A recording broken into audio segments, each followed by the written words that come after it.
Hace 55 meses se dio un hecho que, pues, que terminó con el fallecimiento del señor Franklin Jiménez Rangel. Él pues, se realizó una operación de neurocirugía y sus familiares están pidiendo justicia porque hablan de una negligencia médica. Un caso, voy a dejar que sean ellos, igual está abierta la puerta después de esta entrevista para pues, quienes se sientan aludidos presentar sus sobrecargos en el mismo tiempo y espacio de lo que están haciendo las víctimas. Empiezo con su abogado Héctor Bonilla. ¿Qué fue lo que ocurrió? ¿Qué padecía el señor Franklin y qué procedimiento se le hizo? Ok. Sí, muy buenos días a los telespectadores. Muchas gracias, Fernando, por tu tiempo.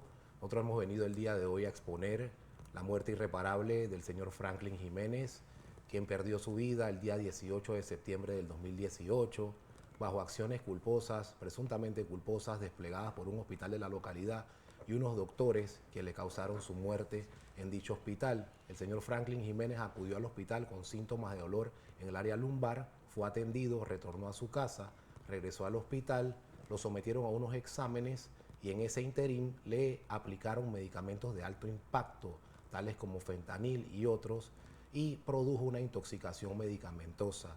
Pero aunado a esto, lo más importante es que durante la aplicación de estos medicamentos jamás tuvo un monitoreo o seguimiento mediante las máquinas clínicas que podían determinar su estado y condición de salud, lo cual hubiese podido prever esta situación y no se hubiese estado ante la presencia de una negligencia como la que nos ocupa, que ha afectado a las víctimas y a la esposa que está aquí presente, madre de su hija Camila.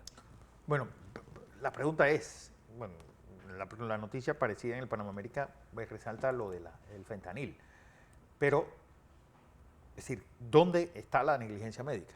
Okay, la negligencia médica se da en razón de la aplicación excesiva de medicamentos de alto impacto, que son principalmente opiáceos, y en la falta de monitorización, ese seguimiento que se debe dar en los hospitales al momento que se tiene un paciente y poder determinar mediante estas máquinas clínicas hospitalarias la medición de su presión arterial, oxigenación, signos vitales, entre otros aspectos propios del paciente.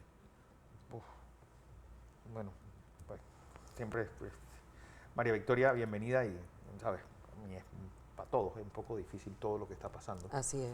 Muchas gracias por recibirnos. Y un caso del 2018, es decir, ustedes tienen Vamos ya para 5 años de estar en esta lucha. En esta lucha. Que probar una negligencia médica en Panamá por lo menos es casi imposible. Así es. Casi, como Casi. has dicho tú. A ver. Pero bueno, seguimos en la lucha.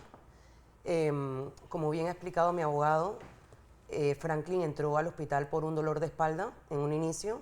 Nos dicen que era un dolor muscular, lo mandan a casa, en casa con una cierta cantidad de medicamentos. En casa los dolores incrementaron. Posteriormente decidimos nuevamente volver al Hospital Punta Pacífica. En el momento en que llegamos a Franklin no se le hizo pruebas para ver realmente qué era lo que él tenía, hasta que sus padres decidieron llamar a un neurólogo, que fue el que dictaminó que había que operar a Franklin de la espalda. Se toma la decisión entonces de ingresarlo.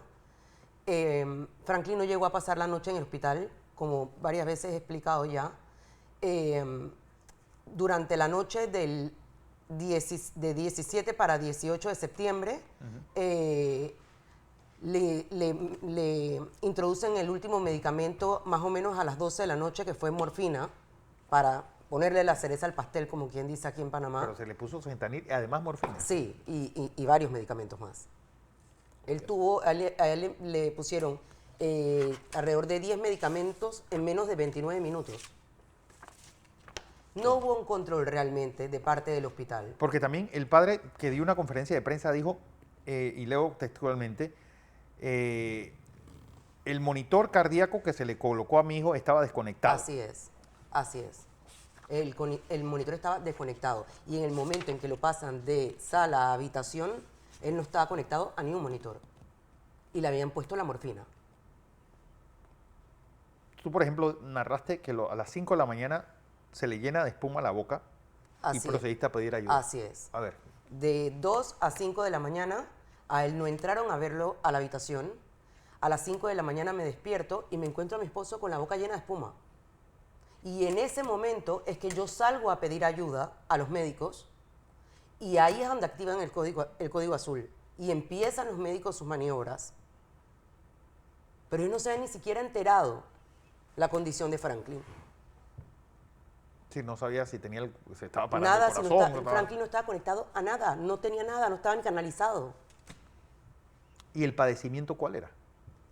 En un inicio, Sí. un dolor de espalda. Luego que fue el neurocirujano nos explica que había que hacerle una operación de discos a Franklin.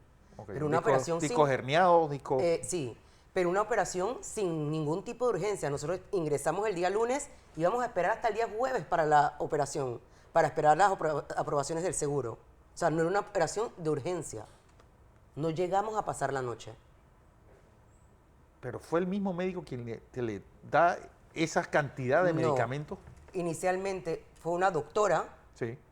y luego la morfina, el siguiente médico, el neurocirujano. Bueno, es que ha habido algún cónclave de médicos, ustedes se han asesorado por otros médicos, porque el problema de aquí es decir, ¿quién habla de esos primos interpares? Sí, lo que ocurre, Fernando, que ya medicina legal dentro de la investigación determinó que hubo un quebrantamiento de la Lex Artis, es decir, que hubo una negligencia por parte de este hospital producto de la ausencia de seguimiento hacia el paciente y la cantidad abrupta de medicamentos que le aplicaron, principalmente opiáceos. Entonces nosotros lo que hemos venido hoy a acudir ante los telespectadores, ante ti, Fernando, a pedir justicia, que se haga justicia por el señor Franklin Jiménez Rangel, puesto que aún quedan 5 meses de investigación y los reales responsables, los que deben estar vinculados formalmente a este hecho, no han sido procesados. Es lo que le venimos a También solicitar. me dice, hablaron en la conferencia de prensa que dio el papá, otros hechos fueron denunciados por los familiares como el que las enfermeras que suministraron los medicamentos a Franklin no contaban con registro de idoneidad. Así es. Efectivamente, Fernando, una de las enfermeras que lo atendió y quien suministró los medicamentos a ordenanza del médico no disponía de idoneidad profesional para ejercer dicha profesión. Ella inclusive acogió un acuerdo de pena y ya fue sancionada, fue sentenciada a 24 meses de prisión los pagó por este y delito. Una multa, evidentemente este delito ameritaba un reemplazo conforme a la ley, se sancionó con una multa y se le inhabilitó de sus funciones públicas y privadas por el término de un año. Porque, ¿qué pasa ahora? Pues porque, es decir, ¿dónde termina la responsabilidad del hospital, del médico y de las enfermeras? Es decir, esa cadena, ¿ustedes hacia dónde van? Sí, vamos hacia allá porque tenemos un proceso penal donde ese hospital no ha sido imputado, la doctora que le aplicó el fentanilo tampoco ha sido imputada, solamente se tiene a un doctor que es el neurocirujano y a la enfermera, pero los reales responsables, porque cuando uno se atiende a un hospital de esta naturaleza, uno busca este hospital por las referencias que tienen, que inclusive este hospital es de carácter internacional. Sí. Entonces uno llega al hospital esperando la mejor atención y resulta que al familiar de estas personas resultó que perdió la muerte, perdió su vida. Perdió su vida. Pero, es decir, ¿qué dice el otro neurocirujano u otro médico de cuál debe ser el procedimiento para un caso como este? Que la verdad es que discos herniados hay a paladas Correcto. anualmente. El procedimiento ¿cuál debe ser? Al momento que se recibe al paciente y el mismo mantiene un dolor agudo como el que tenía Franklin y se le debe aplicar medicamentos de esta naturaleza, se le debe dar un seguimiento, se le debe colocar un monitor para que el paciente y las enfermeras y todos los que están dentro del hospital puedan observar cuál es la condición del paciente y su evolución frente a estos medicamentos de alto impacto. Eso no existió en este hospital. ¿Él tenía algún antecedente cardíaco o nada, algún tema nada, de mala salud? Nada, una persona de buena salud. ¿De cuántos años de edad? 40 años en ese momento. Un hombre de mediana Joven. edad, pero joven. Bueno, la pregunta es, pues, aquí hay varios puntos y un caso como este, lo extraño es que demore tanto. Bueno, Sí. sabemos cómo se manejan las cosas en este país, ¿no? Sí, vamos a decir que la pandemia estuvo en el medio, pero ¿es normal que un caso tome tantos años? Bueno, la realidad, Fernando, estos casos deben ser atendidos con urgencia porque la vida de una persona es la que está siendo expuesta frente a una situación de este tipo. Entonces, esta investigación ha sido bastante tardía Y bueno, el juez, un juez que nos atendió, nos dio un término adicional de investigación y esperemos que el Ministerio Público actúe. Nosotros somos respetuosos del principio de la presunción de inocencia del debido proceso, pero hay responsables en este proceso que no han sido vinculados formalmente a esta investigación y deben serlo, conforme a los actos que se han realizado de investigación. ¿Y qué está solicitando entonces? Solicitamos que se haga justicia, Justicia. justicia y se procesen a los verdaderos responsables. Así es. ¿Hay demandas penales y civiles o solamente penales? Únicamente hay una demanda civil que está siendo conocida por la Fiscalía de Homicidio, que actualmente la mantiene un fiscal dentro de esa fiscalía y esperamos que se hagan los ajustes correspondientes y se haga justicia y se actúe conforme a derecho. Bueno, desgraciadamente hay una niña también que quedó. Una no, tres. 3 niñas. 3 niños. O sea, Sí, son- una niña y 2 niños. 2 niños. Que han quedado huérfanos de padre. Que más nunca van a poder tener una vida normal. Claro que no.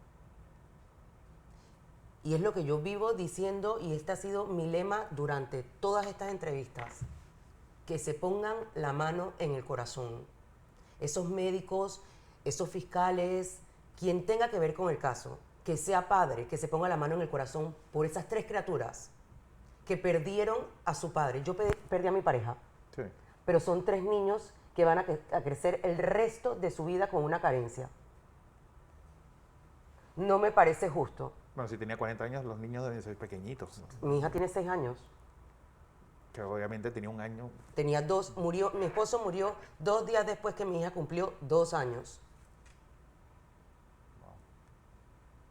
Yo creo que hay que hacer justicia y que no nos podemos quedar callados. Ahora que la noticia se está exponiendo, me he dado cuenta la cantidad de casos, tanto en hospitales públicos como privados, que se dan y que simplemente pasan, como quien dice, por debajo de la mesa. Las cosas no pueden ser así. Nosotros necesitamos justicia.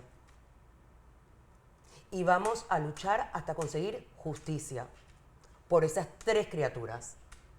Su papá era un hombre sano, entró al hospital por un dolor de espalda y han acabado con su vida.